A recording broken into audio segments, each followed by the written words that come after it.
हिंदी प्रथम 1.1 में आप सभी का हार्दिक स्वागत है।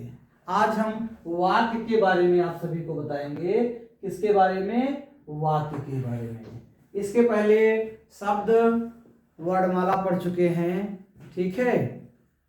तो भाषा की सबसे छोटी इकाई, भाषा की सबसे छोटी इकाई क्या होगा? वर्ण अक्षर, ठीक। इसके बाद बात आती है शब्द की। शब्द किसे कहेंगे? शब्द, ध्यान देना है, शब्द किसे कहेंगे?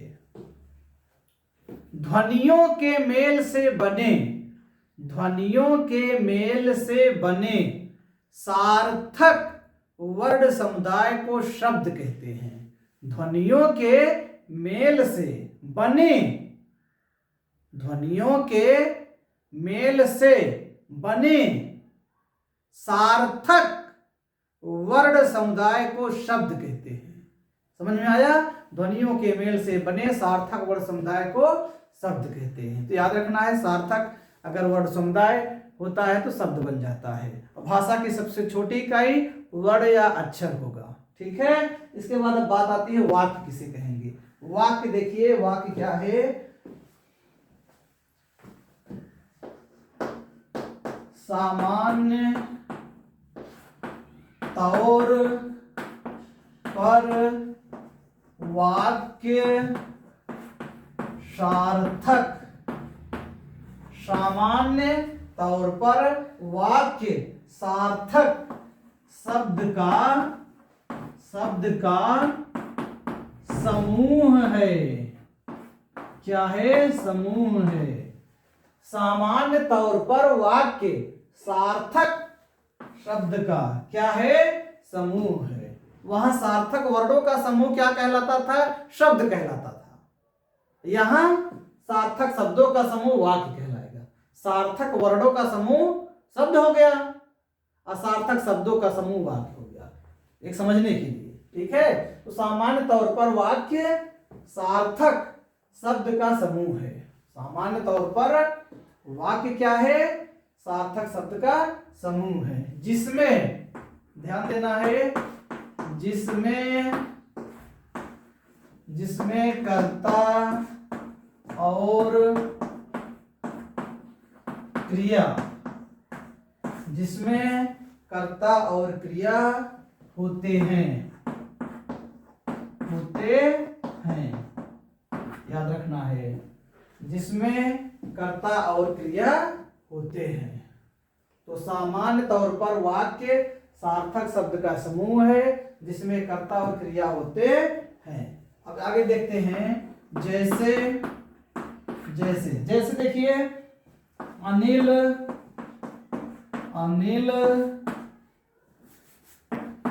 विमल चंद्रेश। अब यहां पर देखिए, क्या ये वाक्य होगा? नहीं होगा। क्यों नहीं होगा? क्योंकि इसमें देखिए, अनिल क्या है? संज्ञा है। विमल क्या है? संज्ञा है। चंद्रेश क्या है? संज्ञा है। और परिभाषा क्या कहता है? जिसमें कर्ता और क्रिया निश्चित रूप से होनी चाहिए। इसमें कर्ता हो सकता है लेकिन क्रिया नहीं है, ठीक है। कर्ता बना सकते हैं किसी को, लेकिन क्रिया नहीं है, तो वाक्य नहीं कहलाएगा। ये वाक्य नहीं कहलाएगा। ये क्या है? सभी क्या है? संज्ञा है। ये सभी क्या है? संज्ञा है। कैसी संज्ञा है? व्यक्तिवाचक, ठीक है, संज्ञा है। आगे देखिए, जैसे जाता है, खाता है, पढ़ती है। अब क्या ये वाक्य होगा? बताइए। नहीं होगा, वाक्य नहीं होगा। क्योंकि इसमें जाता है क्या है? क्रिया है। खाता है क्रिया है। पढ़ती है क्रिया है। क्रिया हुआ शब्द होता है जिससे यह ज्ञात होता है कि कार्य हो रहा है, ठीक है। तो ये सब जाता है, खाता है, पढ़ती क्रिया है, तो ये वाक्य नहीं होगा। क्यों नहीं होगा? क्योंकि वाक्य में निश्चित रूप से कर्ता और क्रिया होना चाहिए। क्रिया है, कर्ता नहीं है। ये सभी क्या है? क्रिया है। ये सभी क्रिया है। इसलिए क्या होगा, ये वाक्य नहीं होगा, यह वाक्य नहीं होगा, यह भी वाक्य नहीं होगा। चलिए वाक्य क्या होगा देखते हैं। विमल विमल पढ़ता है। देखिए विमल क्या है, करता है, यहाँ करता, ठीक है। पढ़ता है क्या है, यहाँ क्रिया है और एक भाव दे रहा है, ठीक है, सार्थक अर्थ दे रहा है, इसलिए वाक्य है। विमल पढ़ता है, ये क्या है, वाक्य है। ये किसके अंतर्गत आएगा, वाक्य के अंतर्गत आएगा। विमल पढ़ता है क्या है, ये वाक्य है, ठीक है। विमल पढ़ता है क्या है, वाक्य है। और ध्यान देना है, जो कर्ता होता है उसे हम उद्देश्य कहते हैं। ये क्या है, उद्देश्य है, उद्देश्य, उद्देश्य, उद्देश्य है, ठीक है। जो कर्ता है होता है, क्या होता है, उद्देश्य। कर्ता का विस्तारक भी उद्देश्य होता है। पढ़ता है क्या है, ये पूरा का पूरा ये विधेय है, विधेय, याद रखना है, सब याद रखना है। विमल पढ़ता है, पढ़ता है क्या है, विधेय है, ठीक है। और विमल करता है, और विमल क्या है, यहाँ पर उद्देश्य है। तो किसी भी वाक्य में कम से कम एक उद्देश्य और एक विधेय रहेगा। किसी भी वाक्य में कम से कम कर्ता और क्रिया निश्चित रूप से रहेगा। अगर ये नहीं है तो वाक्य नहीं कहलाएगा, ठीक है। अब जैसे अनिल विमल चंद्रेश, क्या वाक्य है, नहीं है। जाता है, खाता है, पढ़ती, क्या वाक्य है, नहीं है, क्योंकि इसमें कर्ता और क्रिया दोनों नहीं है, ठीक है। क्रिया तो है लेकिन कर्ता नहीं है। विमल पढ़ता है, इसमें देखिए कर्ता भी है, क्रिया भी है, पूरा वाक्य भी दे रहा है, एक भाव दे रहा है, एक सार्थक अर्थ दे रहा है, इसलिए क्या है, विमल पढ़ता है, वाक्य है। श्वेता पढ़ती है, वाक्य है। वह जाता है, वाक्य है। राम का मित्र श्याम पढ़ने में तेज है, क्या होगा, वाक्य होगा। चलिए इसको आप स्क्रीनशॉट ले सकते हैं, ठीक है। आगे बढ़ते हैं।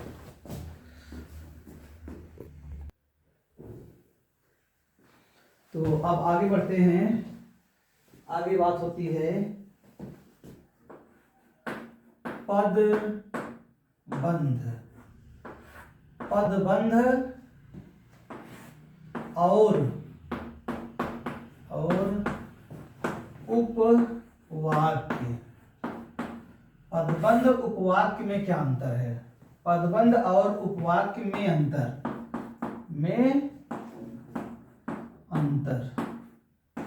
बताइए आप लोग, बताइए। पदबंध और उपवाक्य में अंतर बताइए।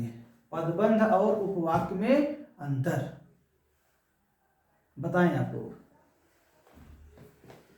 देखिए जैसे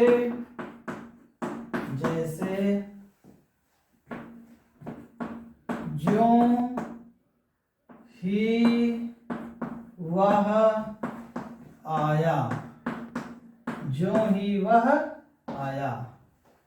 भारत के प्रधान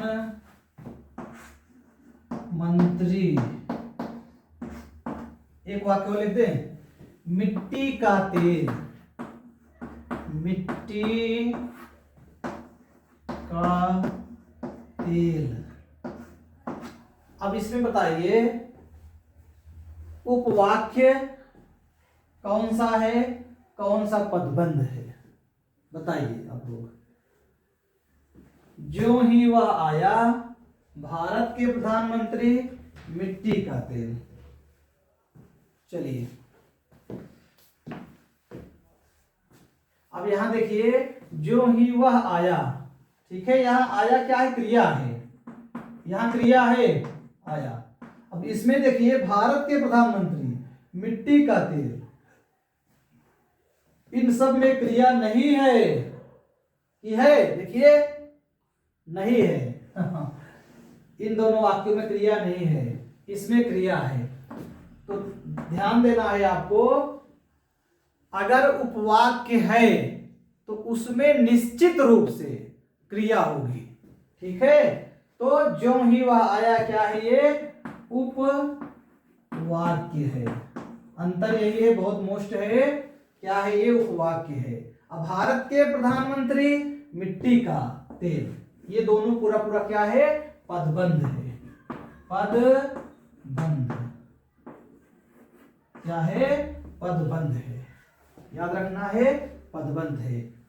पदबंध किसे कहेंगे, जब वाक्य में एक से अधिक पद होते हैं, ठीक है, जब वाक्य में एक से अधिक पद होते हैं, उन्हीं एक से अधिक पदों को हम क्या कहते हैं, पदबंध कहते हैं, ठीक है।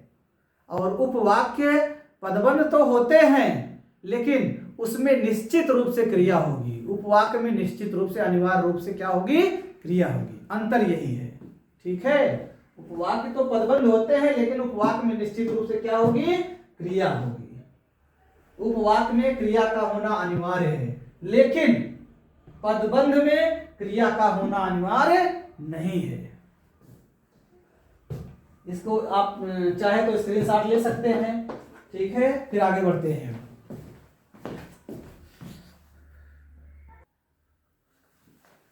तो ध्यान देना है, पदबंध, पदबंध किसे कहेंगे, पदबंध में यह जरूरी नहीं है कि उसमें क्रिया हो, ठीक है। तो इसके पहले जब हम पढ़ाए थे, आपको बताए थे, कोई भी शब्द जब किसी वाक्य में आता है तो वह पद कहलाता है। तो यहाँ भारत क्या है, पद है। प्रधानमंत्री क्या है, पद है। मिट्टी क्या है, पद है। तेल क्या है, पद है। अब एक से अधिक पद मिल गए, इसे हम क्या कहेंगे, पदबंध कहेंगे। क्या कहेंगे, पदबंध कहेंगे, ठीक है। और उपवाक्य में निश्चित रूप से क्या होगा, क्रिया होगा। वाक्यों का ही एक भाग क्या कहलाता है, उपवाक्य। उपवाक्य में निश्चित रूप से क्रिया होगा, लेकिन पदबंध में यह जरूरी नहीं है क्रिया हो। चलिए अब आगे बढ़ते हैं। तो आप इतना जानते रहिए, कोई भी शब्द जब वाक्य में आता है तो पद कहलाता है। जब एक से अधिक पद हो जाते हैं, पदबंध हो जाता है। पदबंध में निश्चित रूप से यह जरूरी नहीं है कि क्रिया होगी, हो भी सकती है और नहीं भी, लेकिन उपवाक्य में निश्चित रूप से क्रिया होगी, याद रखना है। अब आगे बढ़ते हैं, बहुत ही मोस्ट है, वाक्य भेद। वाक्य भेद, वाक्य भेद पढ़ते हैं, वाक्य भेद। चलिए, वाक्य भेद, जैसे इसके पहले हम लोग शब्द भेद पढ़े थे, वाक्य भेद। वाक्य भेद ध्यान देना है, वाक्य भेद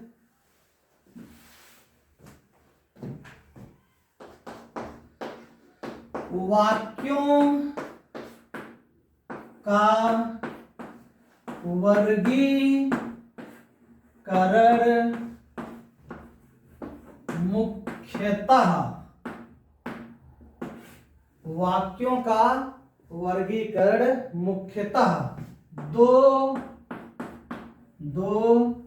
दृष्टियों,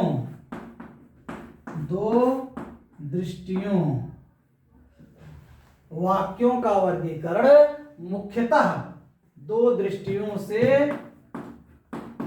होता है, ठीक है। वाक्यों का वर्गीकरण मुख्यतः दो दृष्टियों से होता है। वाक्यों का वर्गीकरण मुख्यतः दो दृष्टियों से होता है। आगे बढ़ते हैं। पहला है का,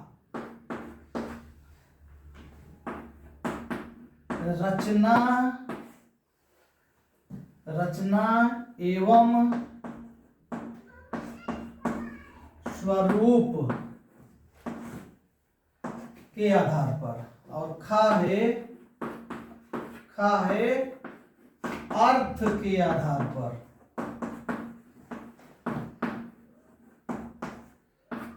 एक तो रचना एवं स्वरूप के आधार पर, दूसरा क्या है, अर्थ के आधार पर है। वाक्यों का वर्गीकरण मुख्यतः दो दृष्टियों से होता है। पहला रचना एवं स्वरूप के आधार पर, दूसरा क्या है, अर्थ के आधार पर। अब पहला, इसके बाद एक ही पढ़ते हैं, ठीक है। इसको मिटाते हैं। तो रचना या स्वरूप के आधार पर देखिए, रचना या स्वरूप के आधार पर लिखते हैं आगे, रचना एवं स्वरूप के आधार पर वाक्य के तीन भेद होते हैं। याद रखना है, तीन भेद होते हैं। किसके? रचना या स्वरूप के आधार पर। रचना एवं स्वरूप के आधार पर, रचना एवं स्वरूप के आधार पर वाक्य के तीन भेद होते हैं। रचना में देखिए तीन व्यंजन है, ऐसे याद रखिए, रा है, चा है, ना है। तो रचना के आधार पर वाक्य के कितने भेद? तीन। और रचना के आधार पर वहां शब्द के भी तीन भेद हुए थे, रूढ़ शब्द, यौगिक शब्द, योग रूढ़। कितना आसान है, ठीक है। रचना में तीन व्यंजन तो तीन भेद, शब्द के भी और वाक्य की भी। कितना आसान है, ठीक है। ऐसे याद रखना है, एकदम सामान्य बातें हैं, आप लिख भी सकते हैं इसको, ठीक है। अब आगे बढ़ते हैं। तो रचना एवं स्वरूप के आधार पर कितने भेद होते हैं? तीन भेद होते हैं, तीन भेद होते हैं, ठीक है। कौन कौन तीन भेद होते हैं? ठीक है, पहला देखिए, सरल या साधारण, सरल या साधारण वाक्य, ठीक है। दूसरा देखिए, दूसरा मिश्र वाक्य, दूसरा क्या होगा? मिश्र वाक्य होगा। तीसरा देखिए संयुक्त वाक्य, संयुक्त वाक्य। आपको याद रखना होगा, पूछा जा सकता है ये, ठीक है। सामान्य सी बातें हैं, ठीक है।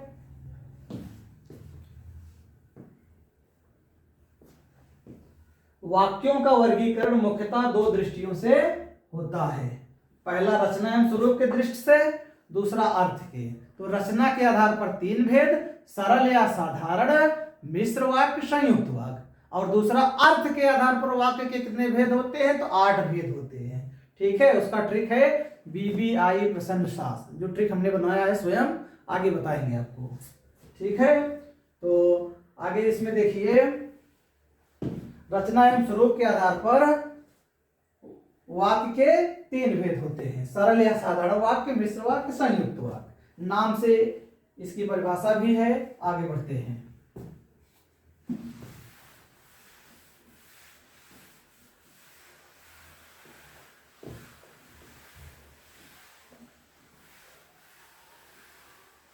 तो सामान्य तौर पर सार्थक शब्दों का समूह क्या कहलाता है?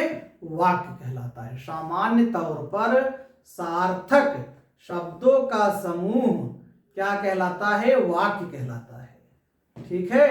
रचना के आधार पर या स्वरूप के आधार पर वाक्य के तीन भेद होते हैं, सरल वाक्य, मिश्र वाक्य, संयुक्त वाक्य। अर्थ के आधार पर वाक्य के 8 भेद होते हैं, आ से अर्थ, आ से 8, ऐसे याद रखना है, ठीक है। चलिए आगे बढ़ते हैं। तो वाक्य भेद में हम लोग रचना के आधार पर पढ़ रहे थे। तीन भेद होते हैं। पहला भेद देखिए, पहला भेद क्या है? सरल या साधारण वाक्य। वाक्य भेद में पहला है सरल या साधारण वाक्य। ध्यान देना है, जिस वाक्य में एक कर्ता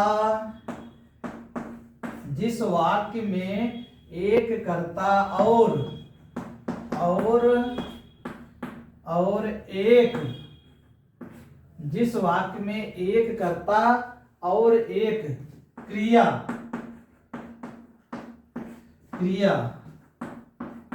होता है,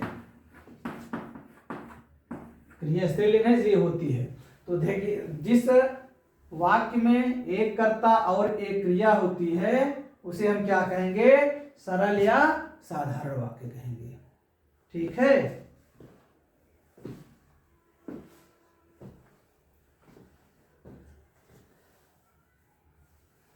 जिस वाक्य में एक कर्ता और एक क्रिया होती है उसे हम सरल या साधारण वाक्य कहेंगे। जैसे जैसे जैसे वह जाता है।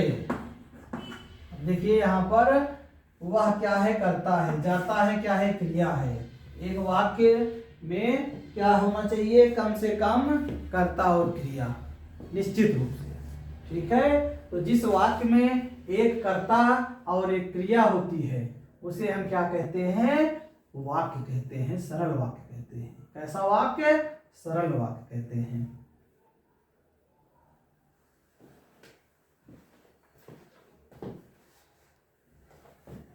कर्ता क्या कहलाता है, उद्देश्य। उद्देश्य, ये कर्ता क्या है, उद्देश्य है। जाता है क्या है, विधेय। एक उद्देश्य एक विधेय निश्चित रूप से किसी भी वाक्य में होते हैं। ठीक है। आगे बढ़ते हैं। वह जाता है क्या है, सरल या साधारण वाक्य होगा। वह जाता है, विमल पढ़ता है, मोहन खेलता है, राम लिखता है, सब क्या होगा, सरल वाक्य होगा। सरल वाक्य। लोकप्रिय कवि का सम्मान सभी करते हैं। दूसरा वाक्य है, लोकप्रिय कवि का सम्मान, लोकप्रिय कवि का सम्मान सभी करते हैं। अब यहां देखिए, लोकप्रिय कवि का सम्मान सभी करते हैं। यहां पर आपको बताना है उद्देश्य क्या है यहां पर और विधेय क्या है। कैसा वाक्य है ये, वाक्य क्या है, सरल या साधारण वाक्य है। अब आपको इसमें बताना है इसमें उद्देश्य क्या होगा, विधेय क्या होगा। हमने बताया था कर्ता क्या होता है, उद्देश्य होता है। तो यहाँ लोकप्रिय कवि का सम्मान सभी करते हैं। ठीक है। लोकप्रिय कवि का सम्मान सभी करते हैं। कवि क्या होगा, यहाँ पर कर्ता होगा। कवि क्या है, कर्ता है। ठीक है। और कर्ता क्या होता है, उद्देश्य। लेकिन कर्ता का जो विस्तारक होता है ये क्या है, ये कर्ता विस्तारक है। ठीक है। कर्ता विस्तारक है। कर्ता विस्तारक भी पूरा का पूरा किस में आता है, उद्देश्य में ही आता है। पूरा पूरा ये क्या हो जाएगा, उद्देश्य हो जाएगा। उद्देश्य है, ये क्या है, उद्देश्य है। उद्देश्य है। ठीक है। लोकप्रिय कवि, लोकप्रिय कवि पूरा पूरा उद्देश्य है। ये कवि है, कवि करता है, कर्ता का विस्तारक क्या है, लोकप्रिय। तो लोकप्रिय कवि पूरा पूरा उद्देश्य होगा। कर्ता का विस्तारक भी उद्देश्य में ही जाता है। ठीक है। और का सम्मान सभी करते हैं, पूरा पूरा विधेय होगा। क्या होगा, विधेय। क्या हो जाएगा, विधेय हो जाएगा। ठीक है। लिख लीजिए आप इसे। आगे बढ़ते हैं।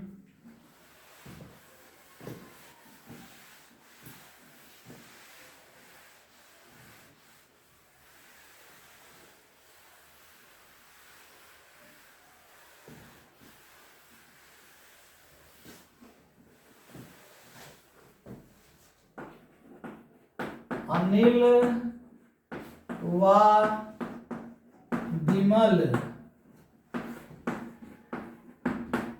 पढ़ते हैं। अनिल व विमल पढ़ते हैं। अब यहां पर देखिए उद्देश्य क्या होगा, विधेय क्या होगा, बताइए। चलिए कमेंट करिए आप लोग, बताइए। समझ पा रहे हैं सभी लोग। बहुत ही आसान है ये सारी बातें, आप ध्यान से देखेंगे तो समझ में आएगा। ठीक है, तो यहाँ देखिए अनिल व विमल, पढ़ता कौन है, पढ़ कौन रहा है, अनिल भी पढ़ रहे हैं और विमल भी पढ़ रहे हैं। तो यहाँ अनिल व विमल पूरा का पूरा करता है, दोनों करता है, इसलिए दोनों क्या हो जाएंगे, उद्देश्य। उद्देश्य, किसी भी वाक्य में कम से कम एक उद्देश्य एक विधेय, किसी भी वाक्य में कम से कम कर्ता और क्रिया निश्चित रूप से, किसी भी वाक्य में कर्ता और क्रिया निश्चित रूप से होती है। अनिल व विमल उद्देश्य, पढ़ते हैं क्या हो जाएगा, विधेय। विधेय आप लिख सकते हैं इसे। ठीक है,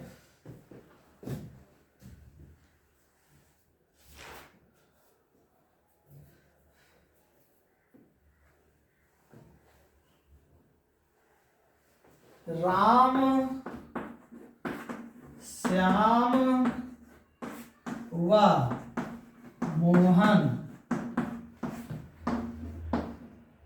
पढ़ व लिख रहे हैं। अब यहां पर देखिए, राम श्याम व मोहन पढ़ व लिख रहे हैं। अब यहां पर आप बताइए उद्देश्य क्या होगा, विधेय क्या होगा। तब देखिए, पढ़ व लिख कौन रहा है, राम श्याम मोहन तीनों। ठीक है, तीनों पूरा पूरा करता क्या हो जाएगा, उद्देश्य हो जाएगा। पूरा पूरा क्या हो जाएगा, उद्देश्य। पढ़ व लिख रहे हैं क्या हो जाएगा यहां पर, विधेय। विधेय, और कैसा वाक्य होगा ये, सरल या साधारण वाक्य होगा। ठीक है, सरल वाक्य पढ़ रहे हैं लोग, कैसा वाक्य, सरल वाक्य। ठीक है, राम श्याम व मोहन पढ़ व लिख रहे हैं, तो राम श्याम व मोहन तीनों करता है, उद्देश्य हो जाएंगे। पढ़ व लिख रहे हैं, विधेय हो जाएगा। क्या हो जाएगा, विधेय। ठीक है, आगे बढ़ते हैं।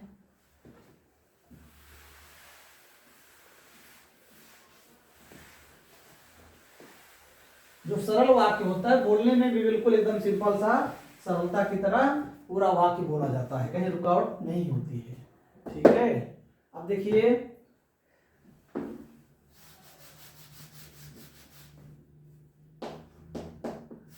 दूसरा वाक्य लिखते हैं, अनिल का मित्र, अनिल का मित्र विमल धार्मिक पुस्तकें ज्यादा पढ़ता है। देखिए बड़ा सा वाक्य है ना, फिर भी ये क्या होगा, सरल वाक्य होगा। आपको ध्यान देना है। ठीक है, वाक्य किस प्रकार से है। ठीक है, अनिल का मित्र विमल, अनिल का मित्र विमल धार्मिक पुस्तकें ज्यादा पढ़ता है। अब यहां पर आपको क्रिया ढूंढना है। पढ़ता है क्या है, क्रिया है। ठीक है, वह शब्द जो बताए कि कार्य हो रहा है, वह पद जो बताए कि कार्य हो रहा है। पढ़ता है क्या बता रहा, कार्य हो रहा है, ये क्रिया है। क्या है, ये क्रिया है। ठीक है, क्रिया का विस्तारक क्या है, ज्यादा। ये ज्यादा क्या है, क्रिया का विस्तारक है। ये क्रिया का क्या है, विस्तारक है। ठीक है, और कैसा पढ़ता है, ज्यादा पढ़ता है, क्रिया विशेषण भी है ये क्रिया विस्तारक है। पुस्तकें, कैसी पुस्तकें, धार्मिक। पुस्तकें क्या है, यहां पर कर्म है। ये क्या है, कर्म है, ध्यान देना है। कैसी पुस्तकें, धार्मिक पुस्तकें हैं। ठीक है, ये कर्म विस्तारक है। ये क्या है, कर्म विस्तारक। सिर्फ धार्मिक पुस्तकें देखा जाए तो धार्मिक क्या विशेषण भी है यहाँ पे। पुस्तकें कर्म, और कर्म का विस्तारक धार्मिक। कर्म का विस्तारक क्या है, धार्मिक। कर्म विस्तारक है।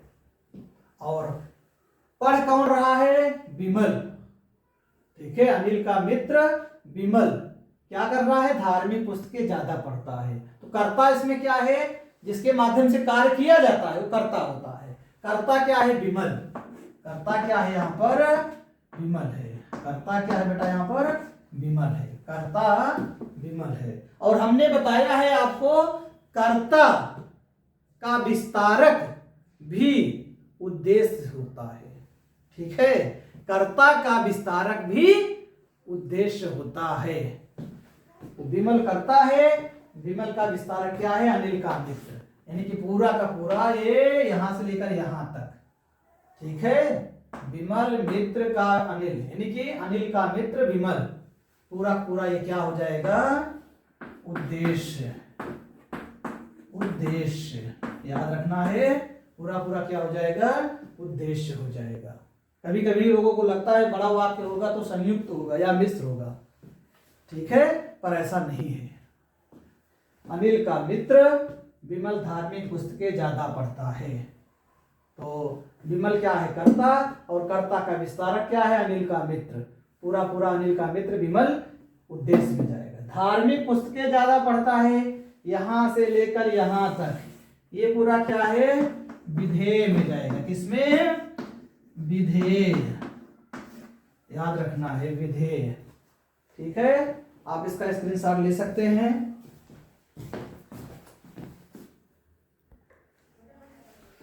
कदम कदम बढ़ाते चल, खुशी के गीत गाते चल, ये जिंदगी है कौम की, तू कौम पर लुटाते चल। ठीक है, तो ये हो गया ना, स्क्रीनशॉट हो गया। तो आगे बढ़ते हैं। तो ध्यान देना है, जरूरी नहीं है सरल वाक्य बिल्कुल छोटा सा, ये बड़ा सा भी दे सकता है, तो आपको ध्यान देना है। अनिल का मित्र विमल धार्मिक पुस्तकें ज्यादा पढ़ता है, तो यहाँ ये कैसा वाक्य है? सरल वाक्य है। ठीक है, विमल क्या है? कर्ता है, कर्ता का विस्तारक, कर्ता का विस्तारक अनिल का मित्र। तो अनिल का मित्र विमल पूरा उद्देश्य होगा। धार्मिक पुस्तकें ज्यादा पढ़ता है, विधेय। आगे बढ़ते हैं इसको मिटा के। अब इसके बाद सरल वाक्य के बाद मिश्र वाक्य क्या होगा? मिश्र वाक्य। तो रचना स्वरूप के दृष्टि से तीन भेद होते हैं: सरल वाक्य, मिश्र वाक्य, संयुक्त वाक्य। रचना के आधार पर वाक्यों के जो भेद होता है वो तीन प्रकार से है: सरल, मिश्र, संयुक्त। तो सरल हो गया, अब मिश्र देखते हैं। मिश्र, मिश्र वाक्य। दूसरा भेद मिश्र वाक्य। मिश्र वाक्य, मिश्र वाक्य। एक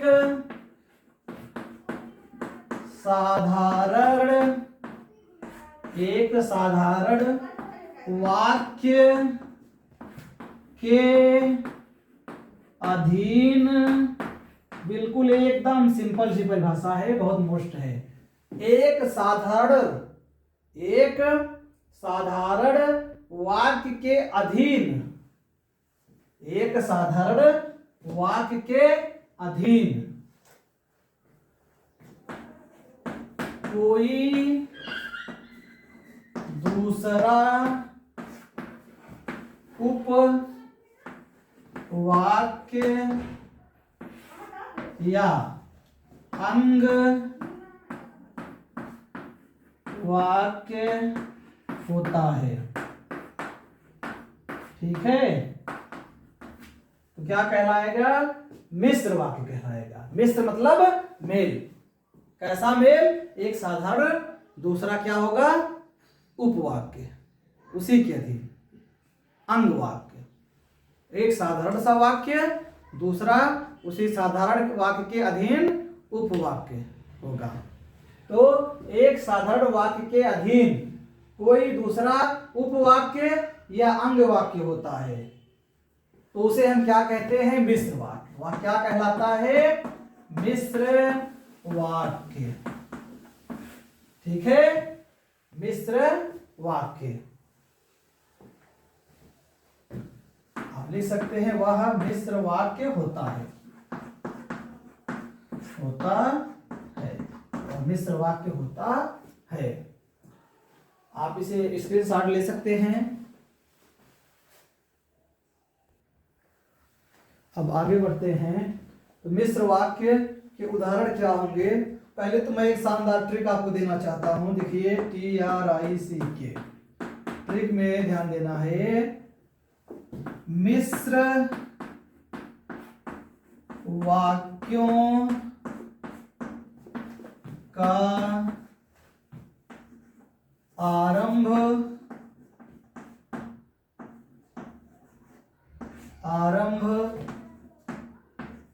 ज्यादातर,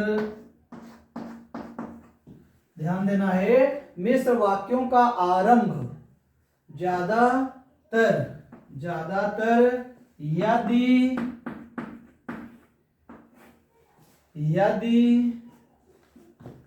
ज्यों त्यों, यदि सही से लेते हैं, यदि या इत्यादि, ज्यों त्यों, जिसकी उसकी, यदि ज्यों त्यों जिसकी उसकी, यदि ज्यों त्यों जिसकी उसकी, जिसे आदि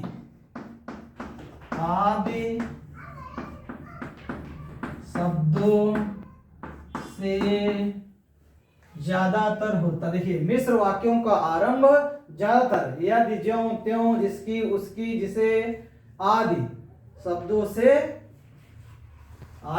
से ज्यादातर होता है। ठीक है, ज्यादातर होता है, याद रखना है। ठीक है, तो मिश्र वाक्यों का आरंभ ज्यादातर किन शब्दों से होता है? यदि, यद्यपि, ज्यों त्यों जिसकी उसकी जिसे ना, इत्यादि शब्दों से ज्यादातर होता है। किसका शुरुआत? मिश्र वाक्यों का शुरुआत। और मिश्र वाक्य मतलब है एक साधारण वाक्य, उसके अधीन दूसरा अंग वाक्य, उपवाक्य। ठीक है, अब जैसे देखिए आगे मिलते हैं, आगे क्या मिलते हैं? वाक्य। कैसा वाक्य है? देखिए मिश्र वाक्य। मिश्र वाक्य में जैसे हमने बताया आपको कि कौन सा ट्रिक, यदि ज्यों यद्यपि, इनसे ज्यादातर क्या मिलता है? मिश्र वाक्य। मिश्र वाक्य शुरुआत ज्यादातर यदि ज्यों त्यों से होता है। जैसे यदि परिश्रम करोगे तो उत्तीर्ण हो जाओगे। यदि आ गया ना, यदि परिश्रम करोगे तो, अब एक साधारण वाक्य अधीन लग रहा, कोई दूसरा उपवाक्य है इसी के अधीन।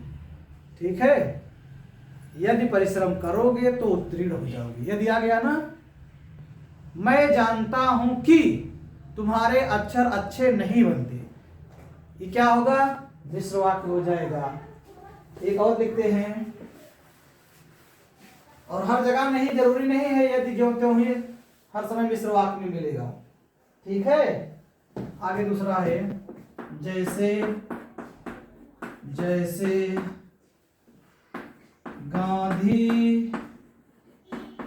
गांधी जी ने कहा,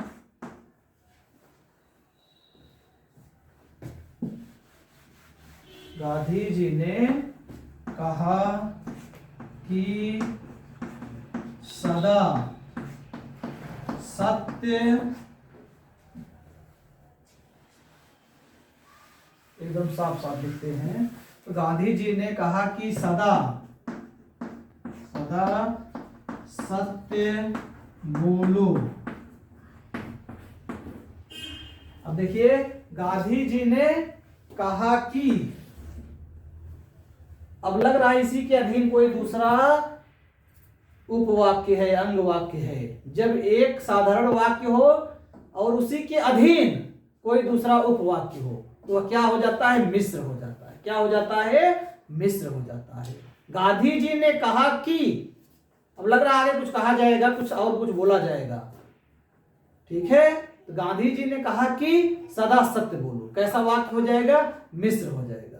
और संयुक्त में क्या है, संयुक्त में दो वाक्य होंगे लेकिन दोनों स्वतंत्र होंगे, यहां स्वतंत्र नहीं है। गांधी जी ने कहा कि, अब ये स्वतंत्र नहीं है, लगे कुछ न कुछ वाक्य आएगा तभी पूर्ण अर्थ देगा। गांधी जी ने कहा कि सदा सत्य बोलो, क्या है, कैसा वाक्य हो जाएगा, मिश्र वाक्य हो जाएगा। गांधी जी ने कहा कि सदा सत्य बोलो, क्या है, मिश्र वाक्य। अब इसी में जोड़ सकते हैं और आप आगे बढ़ा के, फिर भी मिश्र वाक्य होगा, लेकिन पूर्ण अर्थ नहीं देगा, ठीक है। मिश्र वाक्य में क्या होता है, अगर हम प्रधान वाक्य और उपवाक्य को हम निकाल दें तो दोनों पूर्ण रूप से अर्थ नहीं देते हैं। और संयुक्त वाक्य में दो वाक्यों का मेल होता है, दो साधारण वाक्यों का मेल होता है, दो मिश्र वाक्यों का मेल होता है, और वे अपने आप में अर्थ देते हैं। लेकिन यहाँ अर्थ नहीं देंगे, यहाँ हम साधारण वाक्य और उपवाक्य को निकाल देंगे तो अर्थ नहीं देगा, यही अंतर है। गांधी जी ने कहा कि सदा सत्य बोलो। अब आगे लिख सकते हैं हिंसा मत करो, ठीक है, जैसे लिख देते हैं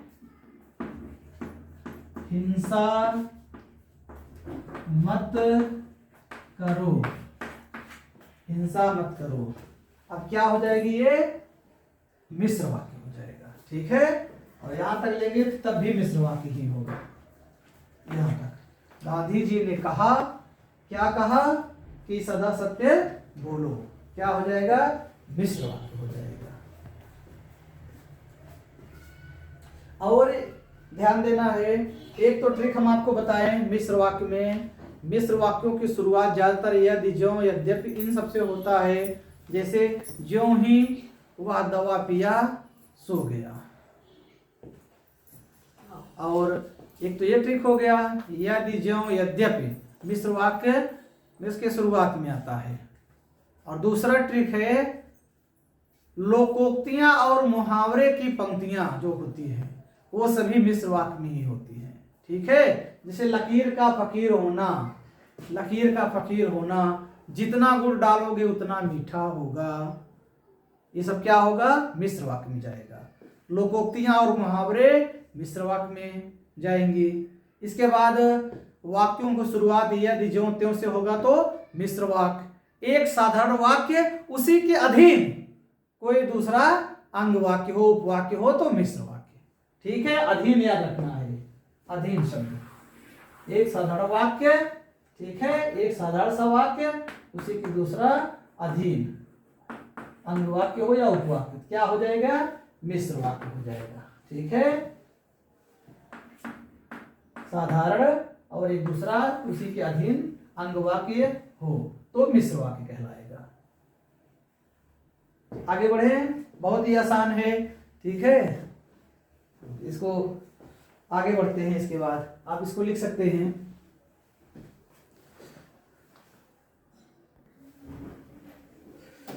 तो आगे बढ़ते हैं, मिश्र वाक्य समझ में आया। यदि, ज्यों, कि, त्यों, जिसे, जिसने, जिसकी, इन शब्दों से यदि वाक्य का शुरुआत हो तो मिश्र वाक्य। मुहावरे, लोकोक्तियां हो अगर तो मिश्र वाक्य हो। एक साधारण वाक्य हो उसी के अधीन कोई दूसरा अंग वाक्य हो, उपवाक्य हो तो मिश्र वाक्य। यदि परिश्रम करोगे तो उत्तीर्ण हो जाओगे, मिश्र वाक्य हो जाएगा। मैं जानता हूं कि, अब लग रहा है इसके अधीन कोई दूसरा उपवाक्य बोला जाएगा, कोई अधीन है इसके, क्या होगा, मिश्र वाक्य। मैं जानता हूं कि तुम्हारे अक्षर अच्छे नहीं बनते, क्या होगा, मिश्र वाक्य होगा। ये तीन तरह से हमने बताया आपको, ठीक है। यदि, ज्यों, त्यों से अगर शुरुआत हो तो प्रायः क्या होता है, मिश्र वाक्य। एक साधारण वाक्य के अधीन दूसरा अंग वाक्य हो तो मिश्र वाक्य हो जाता है, ठीक है। लोकोक्तियां और मुहावरे भी मिश्र वाक्य में आते हैं। और सरल वाक्य क्या होता है, एक कर्ता एक क्रिया, बिल्कुल साधारण सा वाक्य होता है, ठीक है। वाक्य बड़ा भी हो सकता है, छोटा भी। आगे बढ़ते हैं, तो सरल वाक्य हो गया, मिश्र वाक्य हो गया। अब इसके बाद संयुक्त वाक्य, तीसरे नंबर पर संयुक्त संयुक्त वाक्य।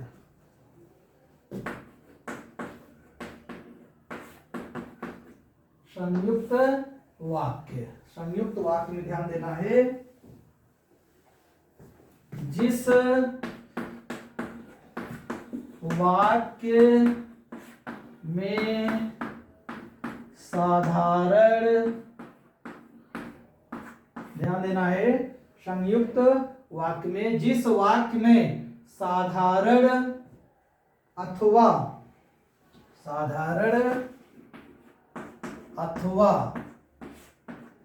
मिश्र, जिस वाक्य में साधारण अथवा मिश्र वाक्य का मेल संयोजक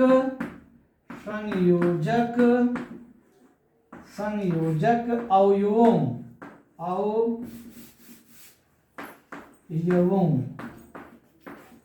ठीक है, जिस वाक्य में साधारण अथवा मिश्र वाक्य का मेल, क्या मेल, किसके द्वारा, संयोजक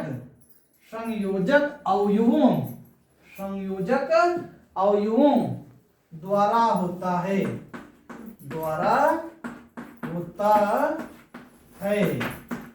उसे हम क्या कहेंगे, उसे संयुक्त वाक्य कहते हैं, उसे संयुक्त वाक्य कहते हैं, ठीक है, उसे संयुक्त वाक्य कहते हैं, ठीक है, उसे संयुक्त वाक्य कहते हैं। आगे बढ़ते हैं। जैसे उदाहरण पढ़ने से पहले थोड़ा सा और समझ लीजिए इसमें। तो देखिए, जिस वाक्य में साधारण अथवा मिश्र वाक्यों का मेल, साधारण अथवा मिश्र वाक्यों का मेल किसके द्वारा होगा, संयोजक अवयवों द्वारा होता है, उसे हम क्या कहेंगे, संयुक्त वाक्य। संयुक्त मतलब ही होता है जोड़, किसका जोड़, दो सरल वाक्यों का जोड़ होगा या दो मिश्र वाक्यों का जोड़ होगा, ठीक है। और इसमें क्या जोड़ता कौन है, देखिए जोड़ता कौन है, जो शब्द होते हैं, कौन से शब्द जोड़ते हैं, ध्यान देना है, वो अव्यय शब्द होते हैं। आप लिख सकते हैं अव्यय शब्द,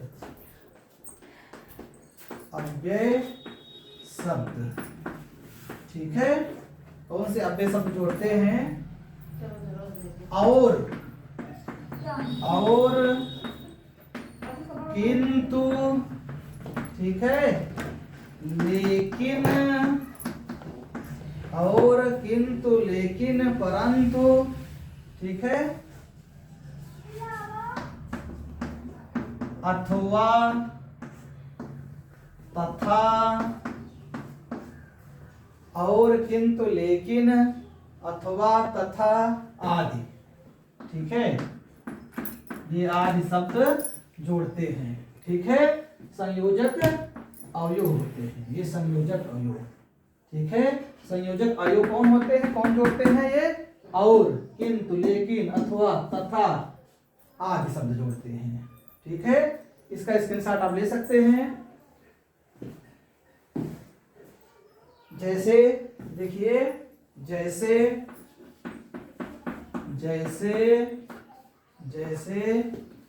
विमल पढ़ता है, लेकिन विमल पढ़ता है, लेकिन अनिल खेलता है,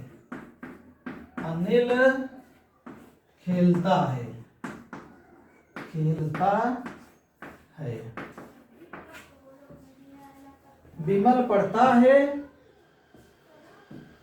लेकिन अनिल खेलता है। अब यहां पर देखिए, ये पूरा साधारण वाक्य है, ठीक है, ये भी साधारण वाक्य है। दो साधारण वाक्यों को कौन मिला रहा है, लेकिन अव्यय शब्द मिला रहा है। ये संयोजक अवयव शब्द है, ये संयोजक अवयव शब्द है, ठीक है, ये संयोजक है, संयोजक शब्द है ये, अव्यय शब्द है, ठीक है। लेकिन किसको मिला रहा है? 2 सरल वाक्यों को। तो 2 सरल वाक्य मिलेंगे और किंतु परंतु यही जोड़ते हैं, यही शब्द अव्यय शब्द, या 2 मिश्र वाक्य मिलेंगे, ठीक है। और इसमें होता क्या है? संयुक्त वाक्य में दोनों वाक्य स्वतंत्र होते हैं। दोनों वाक्य को अलग कर दिया जाए तो वह अपना स्वतंत्र अर्थ देंगे। संयुक्त वाक्य क्या होता है? 2 वाक्यों का मेल होता है, लेकिन जब हम उसको अलग करेंगे वह अपना स्वतंत्र सत्ता बनाए रखता है, स्वतंत्र रूप से अपना अर्थ देगा, ठीक है। लेकिन मिश्र में नहीं था ऐसा, यही अंतर है। देखिए जैसे विमल पढ़ता है अर्थ दे रहा है, लेकिन अनिल खेलता है ये भी अर्थ दे रहा है, अनिल खेलता है। जोड़ कौन रहा? लेकिन। तो ये और, किंतु, परंतु, लेकिन, ये सारे जो अव्यय शब्द हैं वो जोड़ते हैं किसको? संयुक्त वाक्यों को। ये कैसा वाक्य है? संयुक्त वाक्य है। आप स्क्रीनशॉट ले सकते हैं इसका। तो चलिए आगे बढ़ते हैं। नस नस में हो लहर आग की, नस नस में हो लहर आग की, तभी जवानी पाती है। रामधारी सिंह दिनकर जी ने कहा है। चलिए आगे बढ़ते हैं। अब कुछ उदाहरण देखते हैं। विमल पढ़ता है लेकिन अनिल खेलता है, क्या है? कैसा वाक्य है ये? संयुक्त वाक्य है। क्या होगा? संयुक्त वाक्य होगा, ठीक है। संयुक्त वाक्यों को और, किंतु, परंतु, लेकिन, ये जो अव्यय शब्द हैं यही जोड़ते हैं। 2 सरल वाक्य होगा। संयुक्त वाक्य में क्या होगा? सरल प्लस, ठीक है, सरल, सरल प्लस सरल क्या हो जाएगा? संयुक्त वाक्य हो जाएगा। अगर मिश्र प्लस मिश्र इस प्रकार होगा तब भी क्या होगा? संयुक्त वाक्य। तब भी क्या होगा? संयुक्त वाक्य। ऐसे याद रखिए। ये प्लस में क्या रहेगा? और, किंतु, परंतु, लेकिन वही अव्यय शब्द रहेंगे, ठीक है। जैसे एक वाक्य मुझे आ रहा है, मैं रोटी खाकर लेटा कि पेट में दर्द होने लगा, और दर्द इतना बढ़ा कि तुरंत डॉक्टर को बुलाना पड़ा। चलिए देखते हैं। मैं रोटी खाकर लेटा कि, मैं रोटी खाकर लेटा कि पेट में दर्द होने लगा। मैं रोटी खाकर लेटा कि पेट में दर्द होने लगा, पेट में दर्द होने लगा, और दर्द इतना बढ़ा कि तुरंत डॉक्टर को बुलाना पड़ा, तुरंत डॉक्टर को बुलाना पड़ा। देखिए यह वाक्य देखिए, मैं रोटी खाकर लेटा कि पेट में दर्द होने लगा, और दर्द इतना बढ़ा कि तुरंत डॉक्टर को बुलाना पड़ा। यहाँ क्या है यार? यहाँ पर क्या है? 2 मिश्र वाक्यों का मेल है। ये 2 मिश्र वाक्यों का मेल है, ये वाला उदाहरण है, ठीक है। 2 सरल वाला बता चुके हैं, 2 मिश्र का हो गया। मैं रोटी खाकर लेटा कि पेट में दर्द होने लगा। अब यहां से लेकर यहां तक देखिए, मैं से लेकर यहां तक क्या है? ये मिश्र वाक्य है। ये क्या है? इतना देखिए मिश्र है, ये मिश्र वाक्य है, ठीक है। मैं रोटी खाकर लेटा कि, अब इसी के अधीन क्या है? पेट में दर्द होने लगा। यहां तक क्या है? पूरा मिश्र है। लेकिन ये जो और शब्द है यह जोड़कर 2 मिश्रों को संयुक्त बना दिया। दर्द इतना बढ़ा कि तुरंत डॉक्टर को बुलाना पड़ा, ये भी मिश्र ही है। यहां तक ये भी क्या है? मिश्र है, मिश्र वाक्य है। लेकिन पूरा का पूरा है वाक्य, ये पूरा का पूरा वाक्य क्या है? संयुक्त वाक्य है, याद रखना है।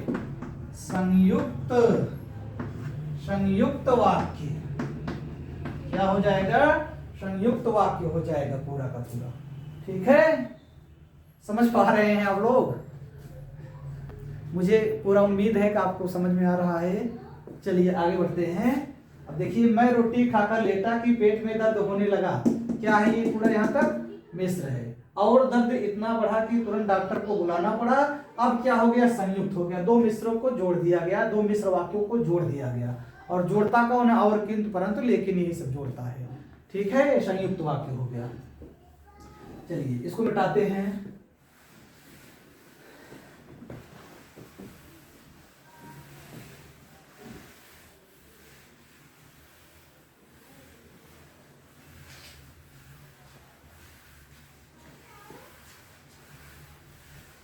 एक वाक्य और देते हैं।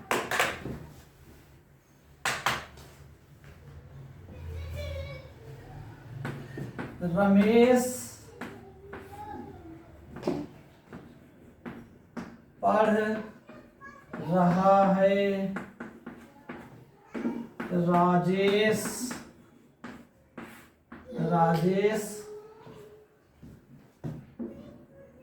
खेल रहा है। ठीक है, देखिए, रमेश पढ़ रहा है, राजेश खेल रहा है।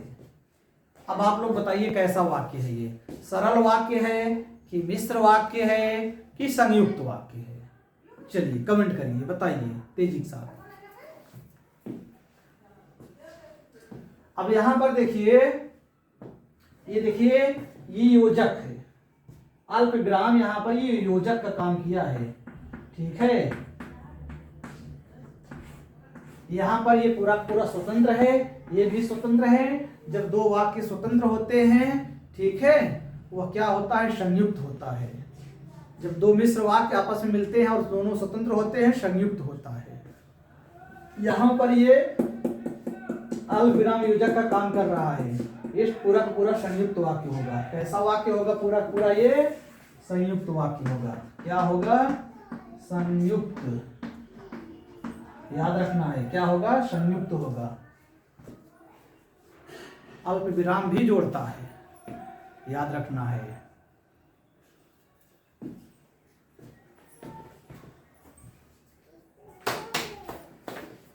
हो गई है पीर पर बसी पिघलनी चाहिए, इस हिमालय से कोई गंगा निकलनी चाहिए। सिर्फ हंगामा खड़ा करना मेरा मकसद नहीं, मेरी कोशिश है कि ये सूरत बदलनी चाहिए।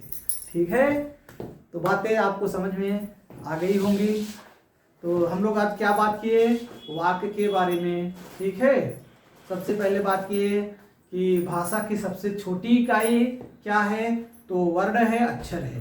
ठीक है, और सार्थक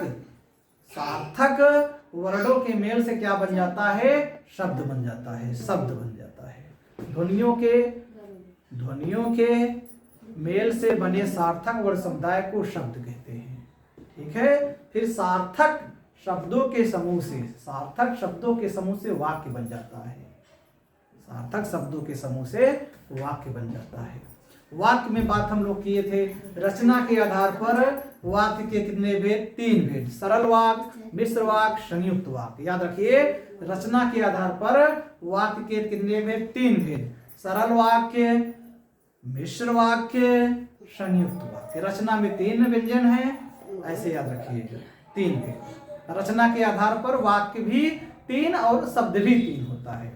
तो रचना के आधार पर वाक्य के 3 भेद: सरल वाक्य या साधारण वाक्य, मिश्र वाक्य, संयुक्त वाक्य।